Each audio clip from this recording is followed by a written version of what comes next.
আসসালামু আলাইকুম। শবনমস ডেতে সবাইকে স্বাগতম। সেহরিতে আমি রান্না করেছিলাম ছোটো মাছ। সন্ধ্যাবেলায় ছোটো মাছগুলো কুটছিলাম, সেইটাই আমি সেহরিতে রান্না করলাম। তো সেহরিতে রান্না করার জন্য আমি সমস্ত উপকরণগুলো একসাথে করে নিয়েছি।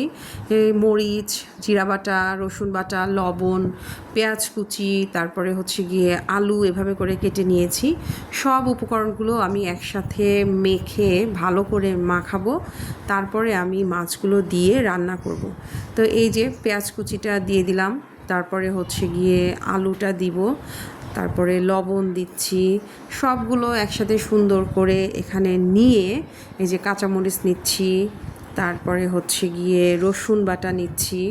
সব উপকরণগুলো একসাথে নিয়ে আমি সুন্দর করে হাতে মেখে, এই যে জিরা বাটা হাতে মেখে, জিরাটা কিন্তু আমি এই মাত্রই আর কি বেটেছি।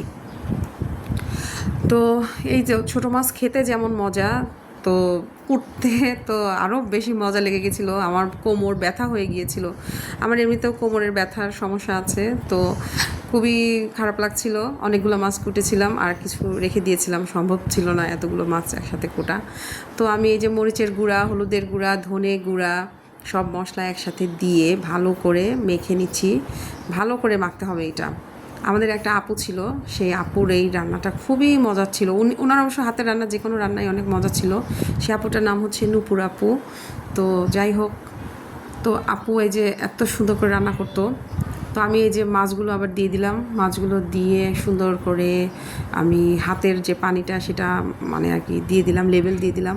তো মানুষ এরকম করে লেবেল করে পানি দেয়, কিন্তু আমার কাছে খালি মনে হয় কি পানি মনে হয় কম হয়ে যাচ্ছে, পানি কম হয়ে যাচ্ছে। সব কিছুতে আমার একটু বেশি পানি না দিলে হয় না। তো এই যে ঢাকনা দিয়ে দেওয়ার পরে যে বলক এসে গেছে, আমি একটু নাড়া দিয়ে দিচ্ছি।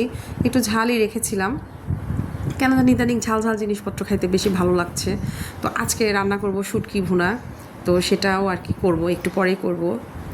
এই তো মাছটা প্রায় হয়ে এসেছে, এই যে নাড়াচাড়া করে দিচ্ছি মাছটাকে। এটা আসলেই খেতে, একটা রান্না দেখেই কিন্তু বোঝা যায় যে রান্নাটা খেতে কতটা ভালো লাগবে। তো যাই হোক, এই যে নাড়াচাড়া করে দিচ্ছিলাম আর অপেক্ষা করছিলাম কখন কখন সেহরি খাবো, কারণ আমি সন্ধ্যার সাথে সাথে ভাত খাই। দেখা যায় যে পেঁয়াজু, বেগুনি এগুলো দিয়ে আমি ভাত খাই, আমার আর কিছু খেতে ভালো লাগে না।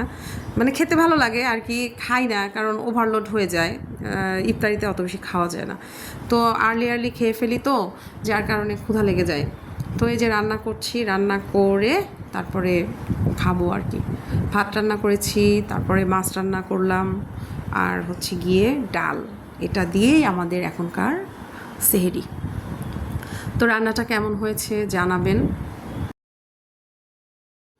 আপনারা বাসায় অবশ্যই ট্রাই করবেন এবং রান্না করে আমাকে জানাবেন কেমন হয়েছে।